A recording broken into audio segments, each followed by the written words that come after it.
Good morning and welcome to Leroy Collins Leon County Public Library's virtual nature walk with Misty Penton, the education director for the museum operated by Wildwood Preservation Society at Fred George Park in Greenway.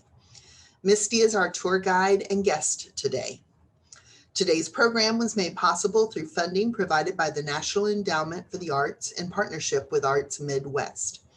Hi, my name is Kate Brown, and I am the branch coordinator for the Leon County Public Library's Northeast Branch. Tim Beeman, my co-host, is Library Special Services Coordinator at the main library.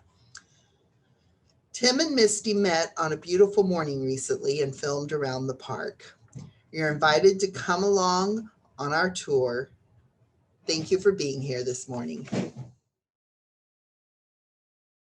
Hi, I'm Misty Penton. I am the education director for the Fred George Museum, and today we're going to do just a quick virtual nature walk. I just wanted to help everybody kind of lighten their spirits a little bit. One of the Muskogee values, one of the key Muskogee values is if you wake up in the morning and you do not sense or feel the joy or the blessings of being alive, the fault lies with you. Okay, and sometimes that can make you really angry when you are feeling all the stress and the sadness of the world.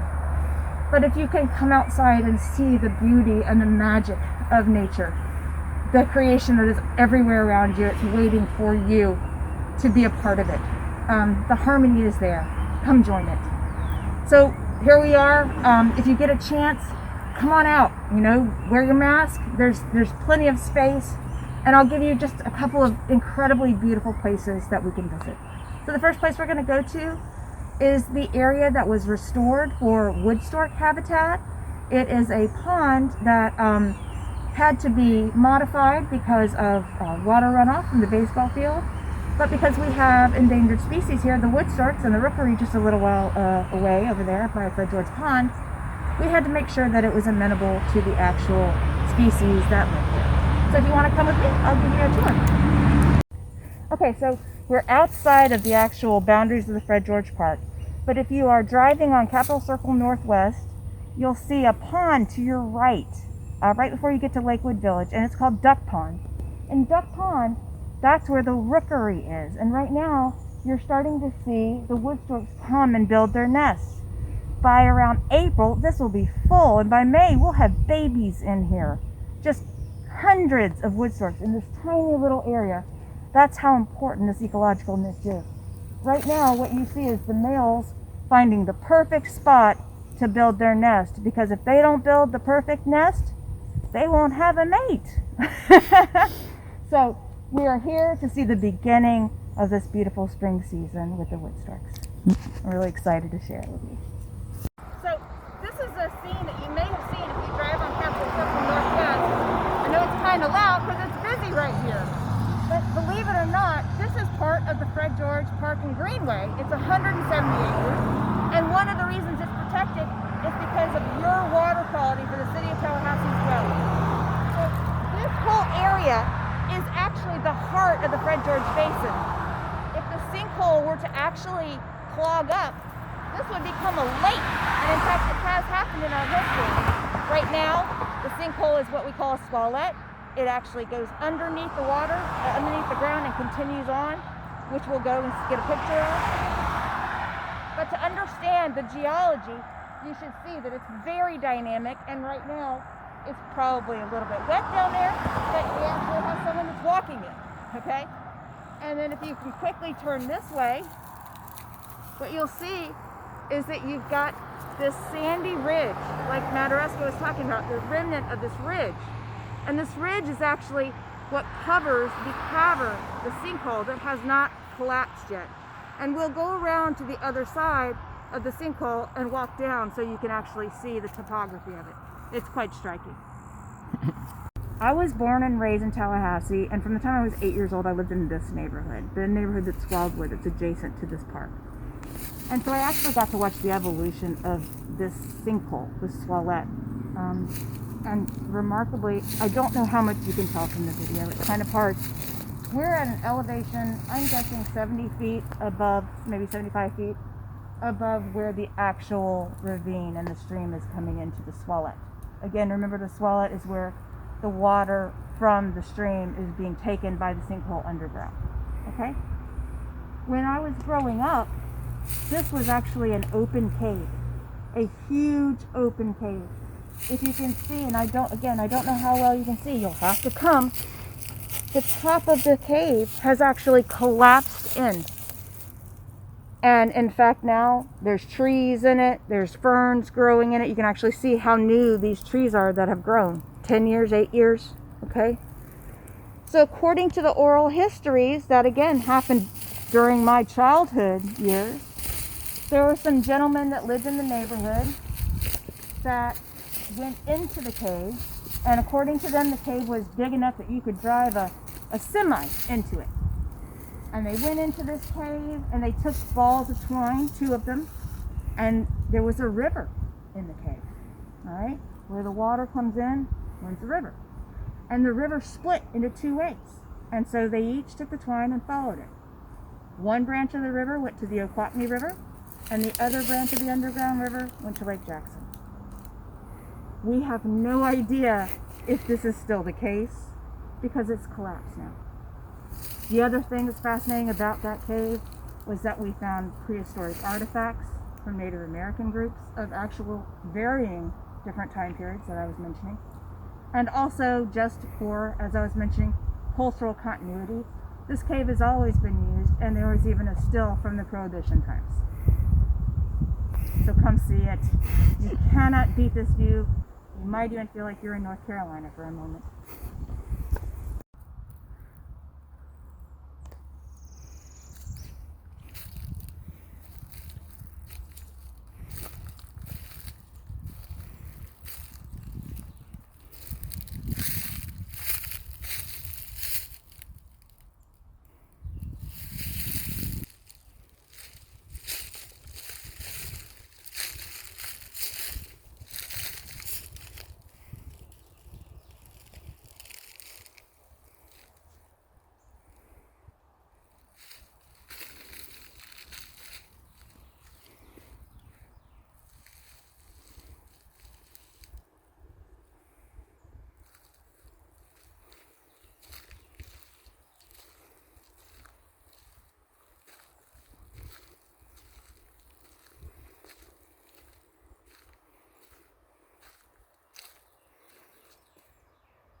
We made our little hike down, and on the way down, just above where the highest flood line usually gets, because when we have a lot of rain, all the water flashes down here and fills up very quickly.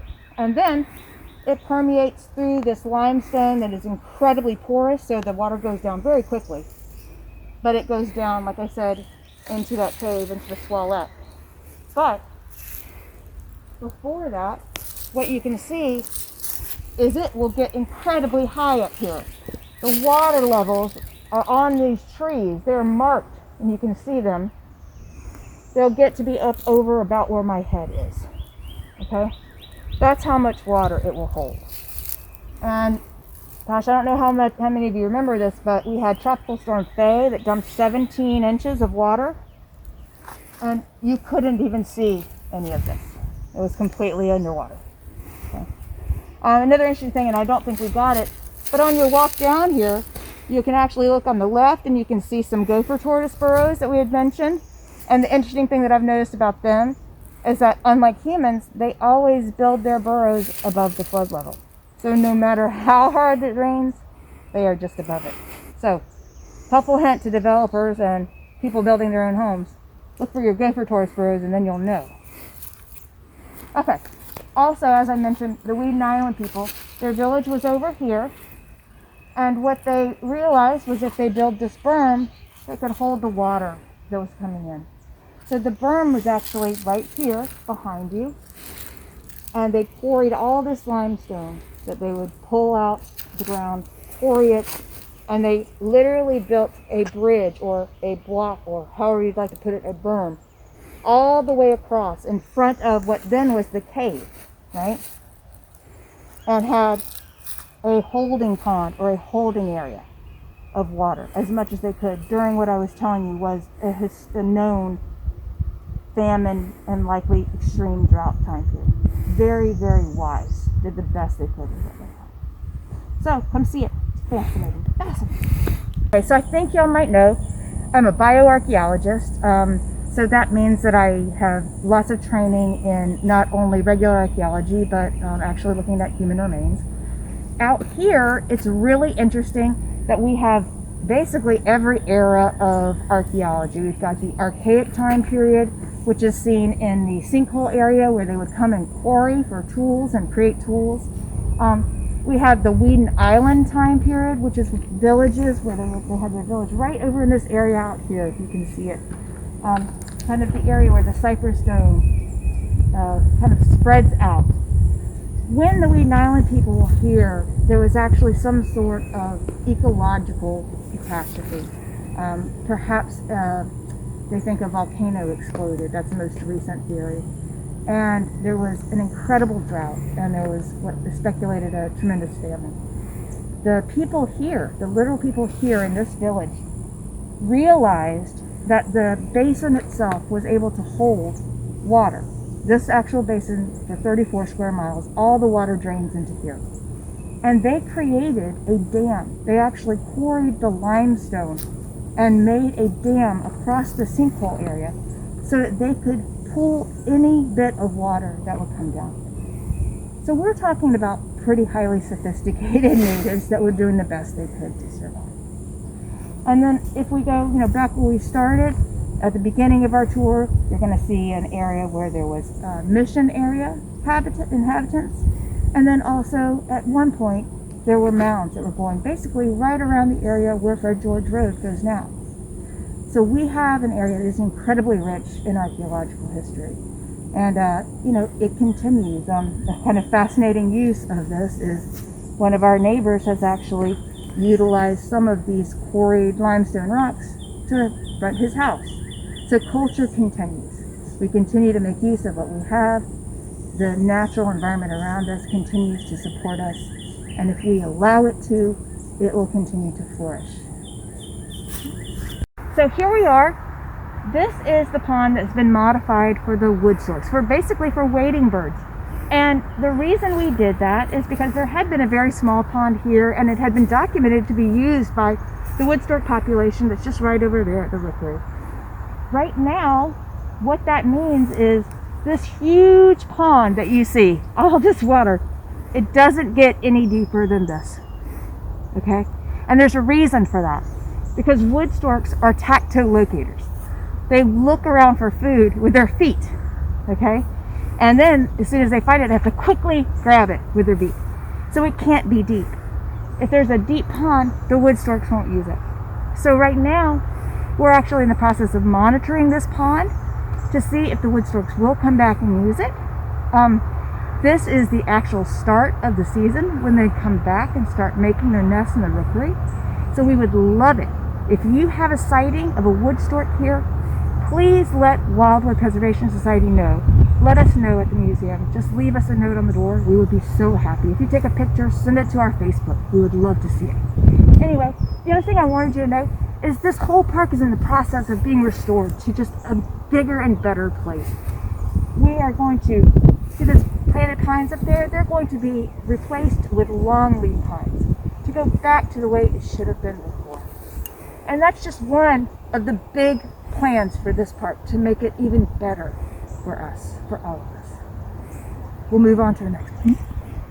This is going to seem really strange, but this plant, and if you can see it has these, you can't see it very well, but during the wintertime it has red berries, at least the females do. They actually have two different sexes, male and female. This is a yopon plant.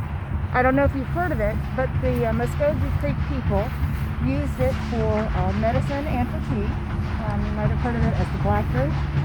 We call it the white root because the bubbles foam on top and the white ceremony. It is the only plant in North America that contains caffeine. So it is extremely important, and in fact we found out that as archaeologists we found that it was traded up and down the coast because in fact it has caffeine. So you never know. Feel free to pull some leaves, toast them a little bit in your oven, and then grind them up and make yourself a tea. It's actually very refreshing. This is one of my favorite hidden spots at Fred George. I hope that you'll take the time and have good company and come down here. Maybe just yourself would be the best company. Sometimes it is. You come down to the little lake from the trailhead, take a right, and then right to the right you'll see what are some remnant sinkholes. And in those remnant sinkholes you'll often see some incredible variety of species like turtles and wading birds, wood storks, ibis, little blue heron, great white. And you'll see this. You'll see these incredible trees, these cypress trees that have been here for centuries, no question, centuries. Cypress trees that, look like this are about 84 years old. We know that they were poured in the rookery. So we don't know how old these are, but we know they have been here for so long. There is a story, part of the original story of how things came to be in Muskogee, about how the tree was at peace because it knew its place and it could stand and be happy with what it had and see all of creation and hear the beautiful songs from the birds.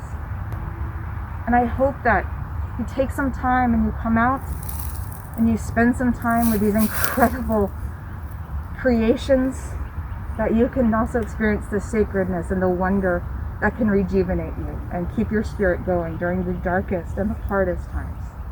Because it's here for you. It's here for all of us.